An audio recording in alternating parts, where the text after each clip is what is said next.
Yes. Woohoo! I know, right? My mind is just going like, woo. This is amazing. Hey, my name is Jenna Kutcher, and I am obsessed with all things business, marketing, numbers, and helping you to navigate both the messy and the magical seasons of this thing called life. I'm a small town mama who took a $300 camera, grew a successful photo biz, and now I work from home and run a 7-figure online business. I teach you the tried and true secrets to building a career you adore. Shy away from the real talk? No way. Money, hardship, growth, loss, and marketing are all topics we discuss here. Think of this as your one-stop shop for happy hour with a gal pal mixed with business school. Pull up a seat, make sure you're cozy, and get ready to be challenged and encouraged while you learn. This is the Goal Digger Podcast.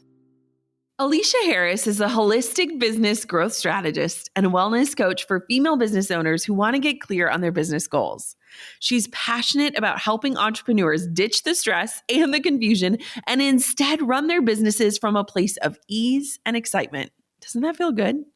Alicia launched her podcast in April of 2021 and has already seen exciting growth and reach with her first few months of weekly episodes. She's on the Goal Digger podcast today for a one-on-one coaching session about all things podcasting. With that early success, Alicia wants to pour gasoline on the fire and continue to grow her show to support her business and maybe even make a profit from the podcast itself someday. This coaching session will cover podcast marketing strategies, monetization advice, how to sell on your podcast, and how to confidently step up to the mic and leave imposter syndrome behind. Class is in session. Let's get started with Alicia Harris. Since I joined the Hubspot Podcast Network, I've been introduced to so many new business podcasts, and I can't resist sharing the goodness with you. If you're a creative business owner or thinking about becoming one, you're going to want to start listening to the Being Boss podcast. Being Boss is an exploration of not only what it means, but what it takes to be a boss as a creative business owner, a freelancer, or a side hustler. Emily Thompson explores topics that I know will be relevant to you because we talk about them here on Goal Digger too. She features episodes like rituals for creativity, project management, and building systems for creatives and freelancers, and taking time off as a business owner, which is perfect because 'tis the season for some time off. Tune in to the Being Boss podcast with Emily Thompson wherever you listen to podcasts. Thanks to Skillshare for supporting Goal Digger. Skillshare empowers you to accomplish real growth. Do something today you couldn't do yesterday with classes designed for real life. Skillshare is an online learning community with so much to explore, real projects to create, and the support of fellow creatives. Explore your creativity at Skillshare.com/goaldigger and get a 1-month free trial of premium membership. Alicia, welcome to the Goal Digger podcast. I am so excited for our coaching session today. So am I. I cannot wait for you to answer all of my questions. I'm so ready. I know. I was literally going to bed thinking about you last night because you sent over just the sweetest email to my team about taking one of our programs, the Podcast Lab, and launching your own show. Mm-hmm. And I was blown away by your story, but I also was like, I want to help her get to the next level. And so it just feels like the universe plucked us out together to be here today to answer these questions and work through it together. So before we dive into your questions, tell me a little bit about you and your show, and then we'll dive on into the good stuff. Sure. So my name is Alicia Harris, and I am a holistic growth business strategist and a well-being coach. And I love just really helping ladies just get really super clear on their business goals and helping them to implement them. Because I know how hard it can be when you're procrastinating about everything to really get that focus time and have somebody hold you accountable to follow your dreams and your desires. So the way I got to what I'm doing now, Jenna, is I used to work in corporate. I worked in project management for over 15 years. And it just got to a place where I knew that I had more to offer. And the job that I was doing was amazing. But when it came to me making a decision about my life and how my life was going forward, something had to give. And at that time, I'd lost my mum I'd recently lost my mum. I was going through fertility issues, and I just knew that I had to give up my job if I really wanted to make space for a baby. So that's what I did. I made space to have a child, and I looked at my own journey with regards to my own health. And I started to really get really focused on what I could do for myself to ensure that I was well enough to have a baby, because they didn't think it was going to happen naturally. So once I had given up my job in the December, I fell pregnant naturally in March, and I just knew I'd made the right decision. Yeah. Wow. And our daughters are just a few days apart. Isn't that wild? So wild. So wild. You know, when I was doing a little bit of research on you, I just knew that our paths needed to cross.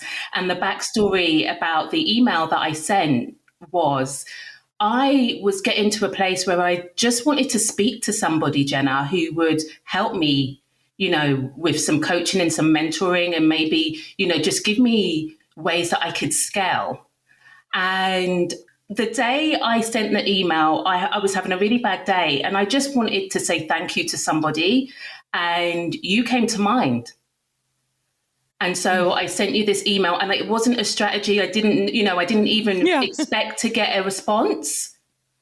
I just wanted to let you know that I really appreciated the course. And I just wanted to say thank you. Isn't that wild?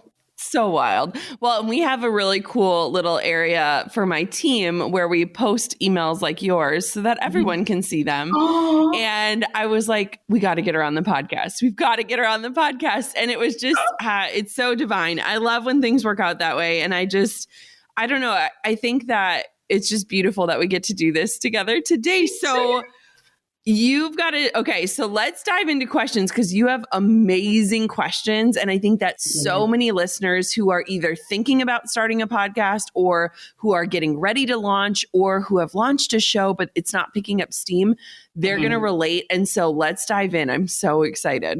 Okay. So my first question is, my podcast is just under 6 months old, and it's been amazing. It's been an amazing journey. I have had traction with my reach. I have been heard. Well, we have been heard in over 36 countries and 304 cities. And now I really just would love a strategy on how I can leverage on the country reach. So one of my questions for this is, are you trying to reach a specific region, or are you trying to reach more worldwide? Is there a specific area that you're really trying to target? In my head, I really want to reach more worldwide. One of the reasons why I put this podcast together, Jenna, is because I know that the conversations that we're having on the podcast, sometimes as a female business owner, we don't always want to have those conversations. And so it's really important for me to reach women who may be in the same situation that I'm in, because a lot of the episodes that we've had so far are, you know, my stories and how I've come up against things, or I've worked through things and so forth. So I think I want country reach. Yep. So I would say, so there's a few different fun things that you could do. So the first one would just be, at the beginning of each show, you should shout out a different country, just to make your listeners feel seen and understood. And you know how exciting it feels when somebody says something that you relate to, and you're like, oh my gosh, I belong here. This is awesome. So that's something super small. But the reality here is that we want to make sure that if you want to expand your reach, one, that your show is being found. So you want to look at your description and make sure that there are really good searchable keywords that someone would type in if they were looking for content just like yours, like words like holistic, business coaching, scaling, organic growth, things like that. And you just want to make sure that your description, it reads like a normal thing, like not just like it's stuffed with keywords, but that the keywords are really strong. And then the same goes for your episode titles. So those are the easiest ways to be found in terms of like on the podcast platforms, because podcast platforms are a little bit archaic. They're a little bit clunky. They're definitely like in transition, I feel like. But when people are searching for very specific topics, and one thing that I would think would be helpful at this stage of where you're at is really niching down on what your episodes are about so that it is about a super specific topic and you can title it as such. The other thing too, to make sure, is that in your episodes, you should have a call to action, which would just be like, make sure you like or like subscribe or follow this show so that you hear our next episodes, or so that your phone automatically downloads them, or however you want to say that. But encouraging people to take that next action, because if you do a really good job with the keywords and people are finding you, you want to make sure they don't just listen to that one episode, that they're again following you on that journey. But the real number that we look at as a team is that we're just really paying attention to the key metric of downloads. So in the podcast world, it's insane the fact that you've gotten like 36 countries, 304 cities, like that's bananas. But what we really want to pay attention to is downloads, and just that they're increasing, even if it's just small little jumps up, because as they increase, that's likely new listeners. And so those would be the things that I would just pay attention to.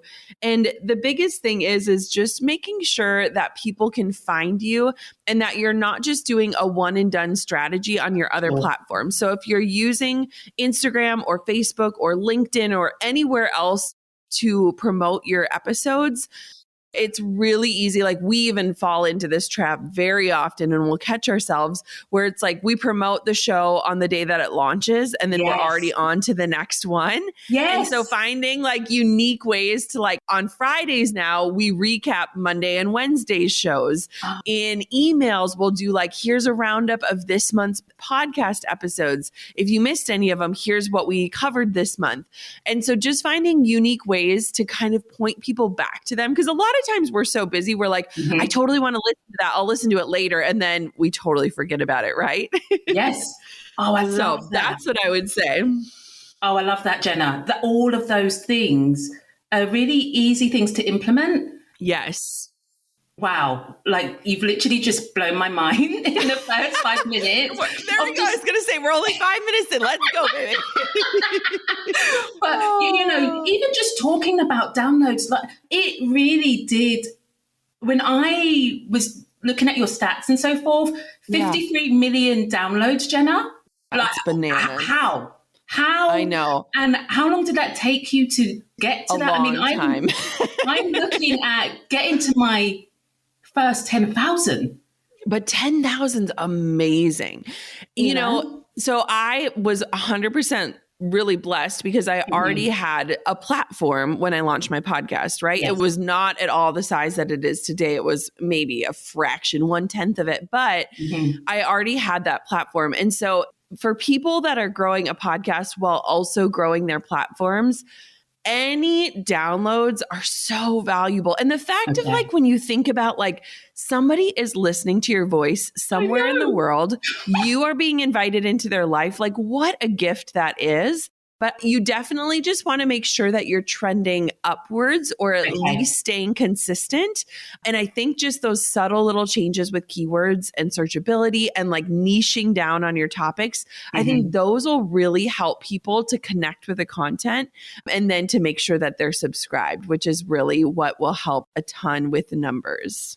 So would you recommend going back to some of my previous episodes and just looking at the keywords in those and maybe changing those?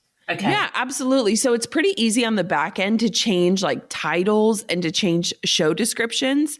So a lot of people forget the part of like when you upload your audio, you can type in the description for that episode.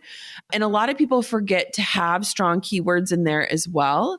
It's not as important because the title has more weight in terms of keywords, but it is still important to give like a little summary. And you can also include a call to action in the description that includes clickable links. So you could have a link that goes to the show notes if you host them anywhere else, or it could go to your email list, or it could point to your Instagram.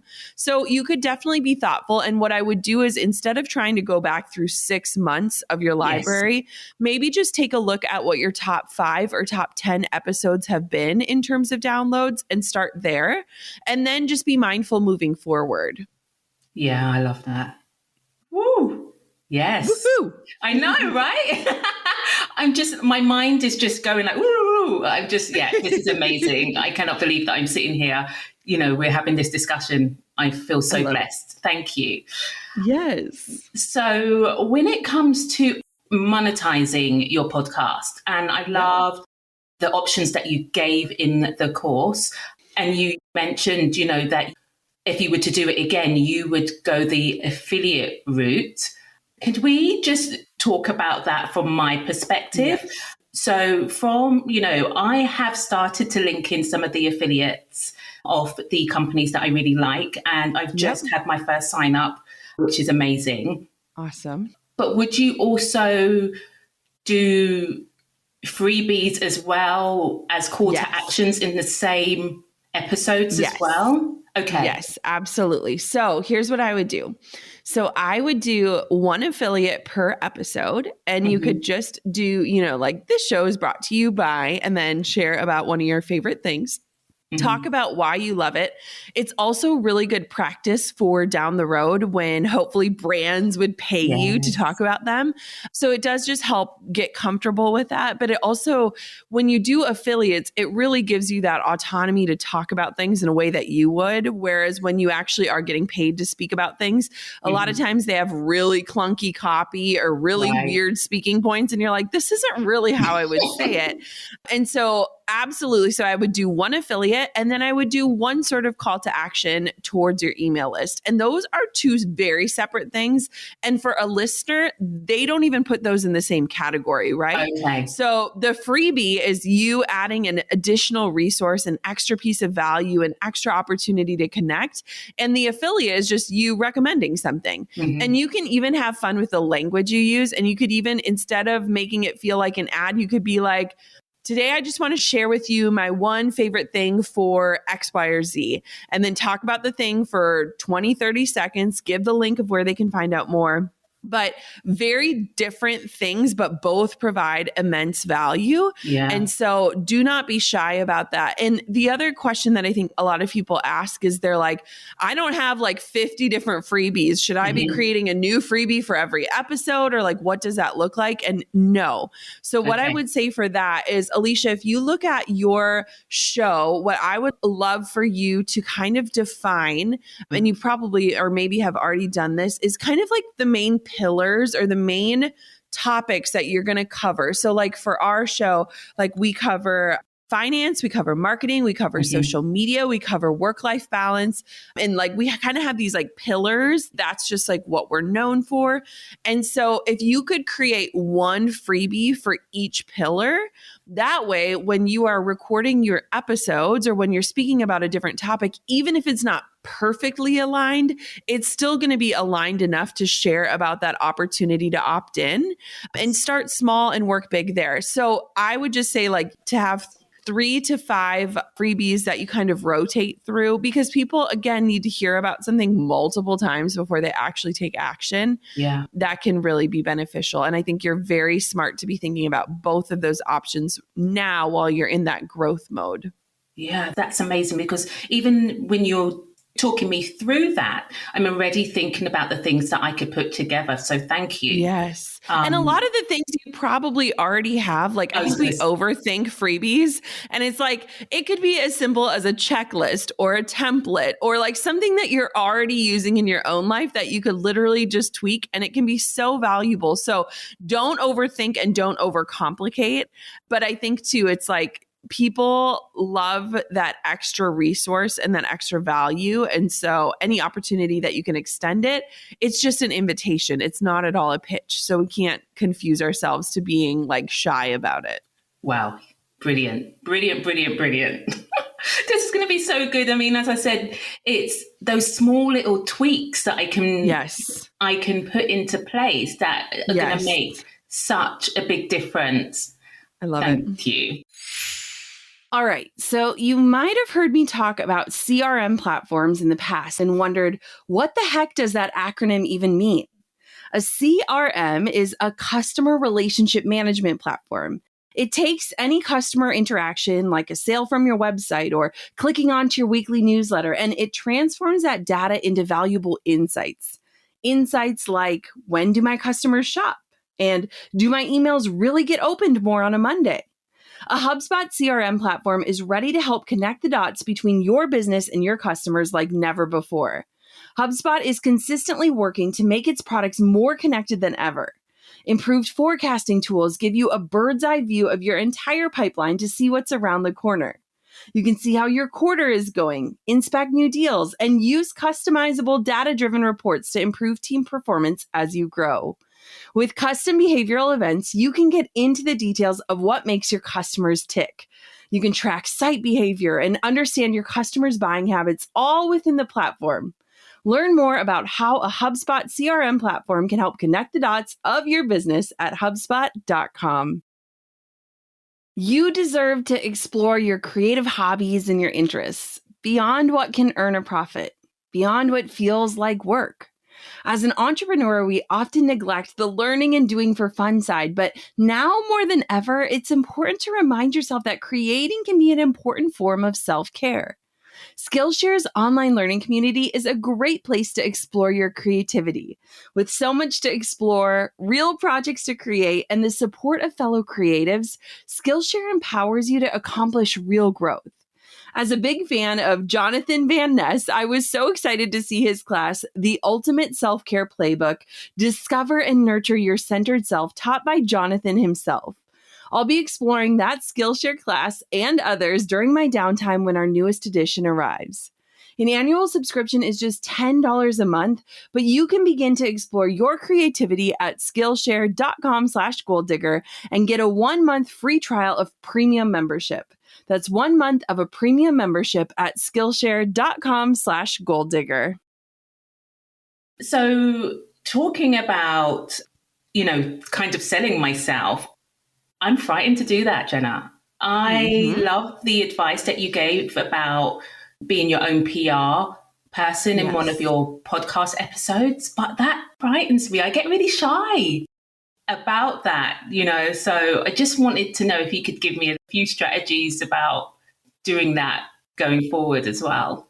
Yeah, absolutely. I mean, first off, you are not alone. I think literally 99% of us do not enjoy the idea of selling, the notion of selling. I think we've been burned by people selling to us in the past. And I think also these days we're being marketed to so much that like we just shut down really quick. You know what I mean? And so the thing is that what I love about podcasting is it gives you this beautiful opportunity to serve, right? You are literally just showing up and serving and sharing your heart. And I have really shifted the way I look at selling thanks to so many mentors that have worked with me. I think I need a therapist to work with me through it. But I feel like now selling feels like invitations, like in the sense of like, hey, I have been serving you on this topic for so long. Now is your invitation if you want to go the step further. Like imagine if you hadn't taken my course, would you have a podcast out there? Potentially you might, but you probably aren't mad at me that I sold to you because it helped you get your show off the ground, right? Yes. And so it's like you have to think about like the times that you've been sold to in a way that one makes you feel good, two makes you feel like your needs were recognized. Like, hey, I noticed that you might want to start a podcast. Here's this opportunity to join this program. But the other thing to recognize is like you are serving so much that your audience is like going to be cheering for you when it comes time to sell, Sure. even if they don't purchase. And a lot of times I look at entrepreneurship as a long game all the time. And like, I've been talking about things like email lists for years, like literally for 5 years before people talked about them, before they were cool, before people understood them. But I felt such conviction. And I was like, I know that not a lot of people are going to understand this or buy into this now, but hopefully in a few years, it's going to totally make sense. And so look at it as a long game. Even if you make one sale, you have gotten proof that somebody finds your content or whatever you've created valuable enough to invest, and that there are going to be more people like that one person out there. And so it's definitely a mindset game. Yes. But I think too, just think about the times that you've been sold to that beautiful things have come out of it, and remind yourself that like, I am serving so much that like I deserve the right to sell, which is so cool. I love the invitation, just swapping the words out from sales to inviting them to buy something. Yes. That even just hearing that again is just really had a mindset shift in my head already. Well, and think if so let's say for our daughters, let's say we have a birthday party for them together and we send out a bunch of invitations, and people are going to RSVP no for totally different reasons. Maybe they're busy on that day. Maybe they can't travel that far. Maybe they are gluten-free and they can't eat the cake we bought. Whatever that is, people have their reasons for saying no. And it's not our job to convince them to say yes. We just got to serve the people who are like, I will be there at 5 p.m. sharp. I cannot wait. I'm going to bring a hat and candles, and I'm going to show up with bells on. And so when we invite, it's like, you're never mad if somebody RSVPs no, and it's because there was a life situation or something. And I think we've just made it sales so emotional, especially as women. It's just our tendency. And it's like, oh, I don't fault somebody if they're like, oh, sorry, I'm already busy that day. Like, that's kind of what we've got to look at. So when we look at it as an invitation, it's like, just look at the RSVPs and serve the people who said yes. That's it. I love that. It just makes so much sense. It does. And it takes the pressure off. And I was just about to say that it takes the pressure off. And now, I'm now thinking about all of the things that I could start with. And, from that perspective, would you, because I still want to feel like I'm being genuine and I want to practice, would you say to start with something small from my value ladder? Yeah. So I think there are a couple different ways you can do it. And I wouldn't necessarily focus too much on price point as the differentiator. I would focus on like, where are your people at and what do they need the most? And if you do things like small group coaching or one-on-one or things like that, even just talking about them on your show in a way that's not even selling. Like, you could say, like, in one of my recent small group coaching sessions, I walked someone through X, Y, or Z. And when you're referencing the things that you do and the way that you serve, it's helping kind of plant a seed for somebody being like, oh, Alicia offers this, or you know what I mean? And so when you look at value ladders, yes, like sometimes having those entry level price points are great. But the other thing that you want to think about too is that can also train people to think like, okay, when I invest in Eleshia, it's only going to cost me $39 or whatever that is. And so there's this delicate balance. And I think that no matter where you are or how you're serving, there will always be people who have to or choose to opt for the lower price point based on their life. And there will always be people that are willing to invest more, who want to go faster, stronger, and they can invest in that way. And so you don't trick yourself into thinking like, I have to start low and work high, but maybe just think about how you can weave in your services and offers, just even in your episodes in conversation, just so people start to become aware of what those offers look like. Fantastic. I love it. Wow. This is fun. This is so fun. As I said, I feel super grateful that I am here and just being able to pick your brains like this. This is amazing. Jenna, when did you decide to go from episode to 2 episodes per week? Yes. Or was that your strategy from the beginning? No, it was not my strategy. Okay, let me tell you, Alicia, strategies from the beginning is giving me way too much credit. Now I'm like all hindsight. That's why I can build programs, is because I work in reverse. So when I began, I just did 1 show per week and they were all interviews. Right. So I had zero inclination that I would ever want to do solo shows or that I'd ever have enough to say on solo shows, which the joke is on me there. But I did 1 a week. And I think it's really important to start small and work big in everything. Because I think we can get too overwhelmed. We can be too excited and then it kind of fizzles, or life happens and then all of a sudden we feel frazzled.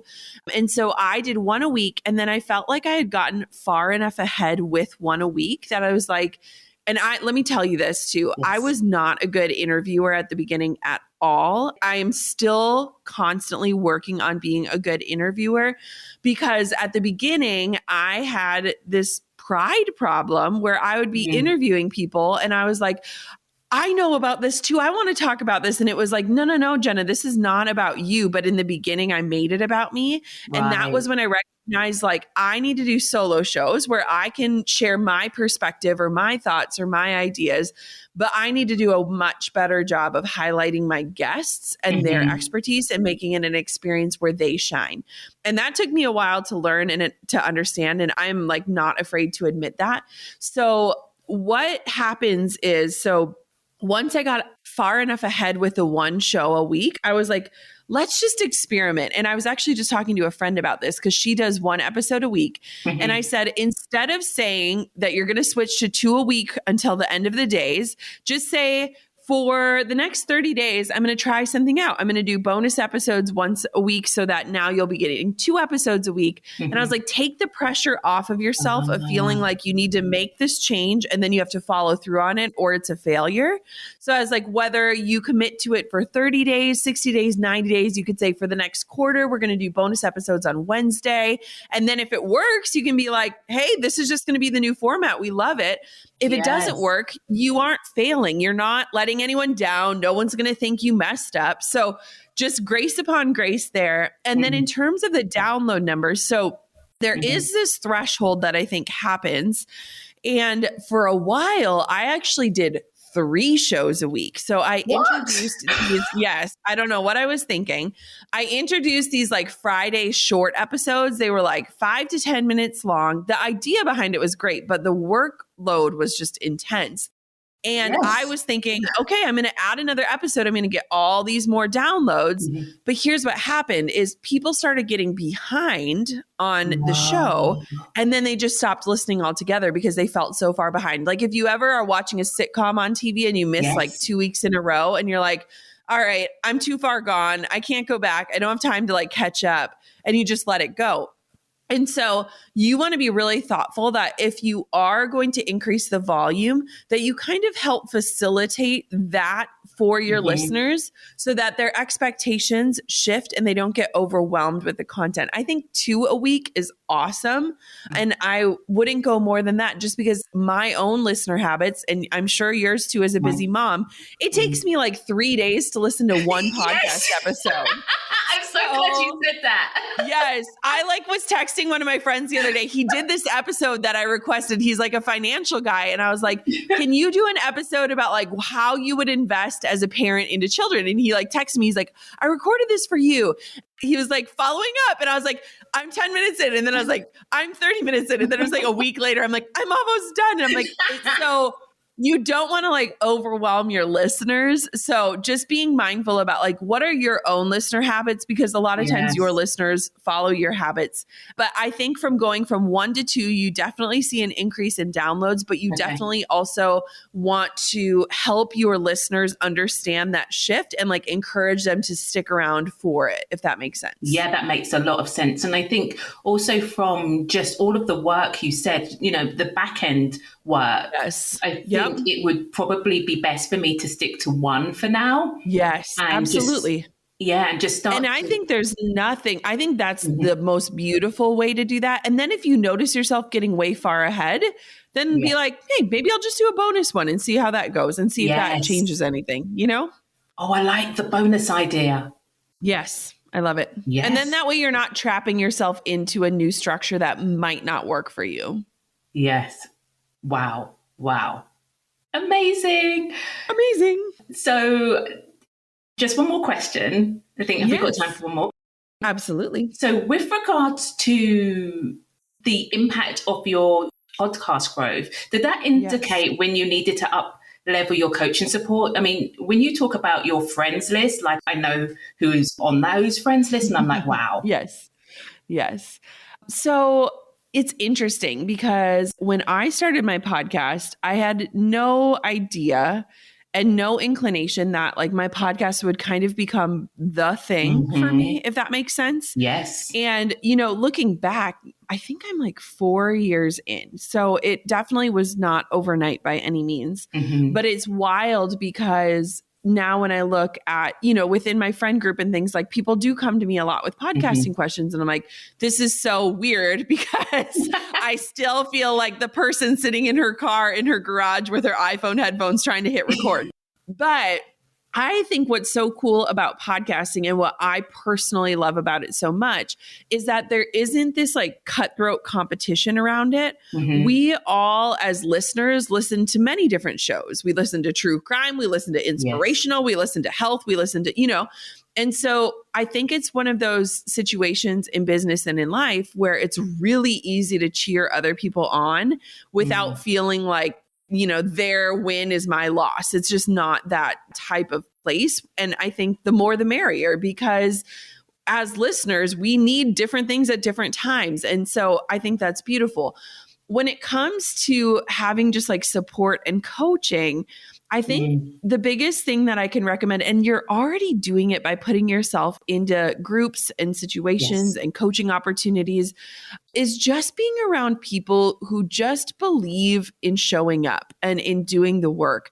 A lot of my friends don't have podcasts and don't know anything about podcasting, but they understand what it's like to put yourself out there or to mess up or to speak on something and then contradict yourself 2 weeks later. And I think just having people in your world who understand the possibility, who can celebrate your success, even if they don't fully understand it, I think that's almost more important than having the perfect business coach or the perfect mentor. Of course, it's awesome to be able to have conversations like this where you feel like, okay, I've got some tangible next steps that I can take and implement. And I know you and I will be connected anyways, which is awesome. But don't put so much pressure on like finding this perfect network or anything like that. And the other thing too that I think is really cool that has come out of my podcast that I would have never guessed was that when I get to interview other podcasters, we get to chat on air just like you and I did ahead of time, and we get to chat a little bit afterwards. And just having those connection points where like a lot of guests that I've had on my show have now turned into friends because of the opportunity of sharing the platforms.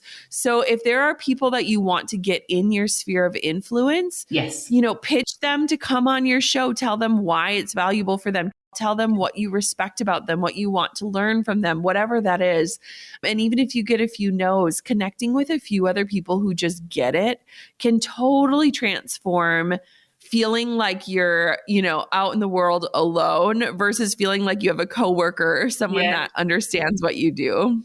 I love that. I love that answer. And that you've just, this has been everything, Jenna. It has been everything. It's been absolutely everything. And I just Yeah, I want you as my virtual friend and then my real friend. Well, we already are.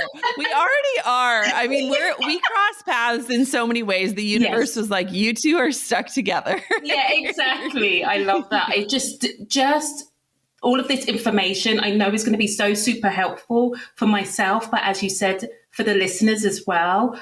I've loved it. I've absolutely loved it. Thank you so much for giving me this opportunity.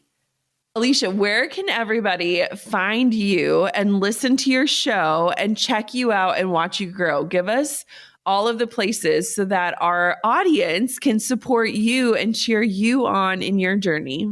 Okay, so my show is called The Alicia Show, and it's everywhere that you listen to your podcasts. And then if you want to know a little bit more about me, you can find me at www.aleshialifestyle.com. And I also hang out on Instagram, and my handle is Alicia_lifestyle. Amazing. Alicia, first off, just thank you for being a student of the Podcast Lab. Thank you for implementing and taking action so that you can impact the world. Thank you for your incredible thank you note. That just absolutely made my day. And thank you for coming on the show today. It has been such a treat. Oh, thank you. Thank you for everything. It's been amazing to connect. And I am really enjoying just learning from you, Jenna. Thank you. Isn't Alicia's energy just everything? I had so much fun talking podcasting with her today, and I hope you enjoyed listening in on this conversation. I just smile when I think about how our paths crossed, both inside the Podcast Lab, but also inside of my inbox on a day that I needed a little encouragement, and on a day that Alicia wanted to turn her day around and just simply say thank you to someone. A little thank you can go a long way. And so today, if you're listening to this show and you haven't taken the time to say thank you to someone in your world, maybe that's all you need to just feel 1% better. I'm so proud of Alicia and all of my students inside of the Podcast Lab. And I'm so excited to think about all the ways that our voices can impact and change and inspire the world. If you want to learn more about the Podcast Lab, it is my 5-step process to plan, create, launch, promote, scale, and monetize your podcast in just 30 days. You can head to teachmetopodcast.com. That's teachmetopodcast.com. You can be a student just like Alicia was and learn alongside hundreds of other podcasters excited to get their voice out into the world. Again, that is teachmetopodcast.com. I am so grateful for this show, for this opportunity to coach students on air, for this place to connect with you, my listener, and just thank you so much for tuning in. Until next time, Goal Digger, keep on digging your biggest goals. I'm over here giving you a virtual high five because you just finished another episode of the Goal Digger podcast. Did that go by way too fast for anyone else? If you want more, head over to goaldiggerpodcast.com for show notes and all the discount codes from today's sponsors. And if you're looking for a new crew of movers and shakers like you to bounce ideas and ask questions, be sure to join my exclusive community for Goal Diggers on Facebook. The link's waiting for you at goaldiggerpodcast.com.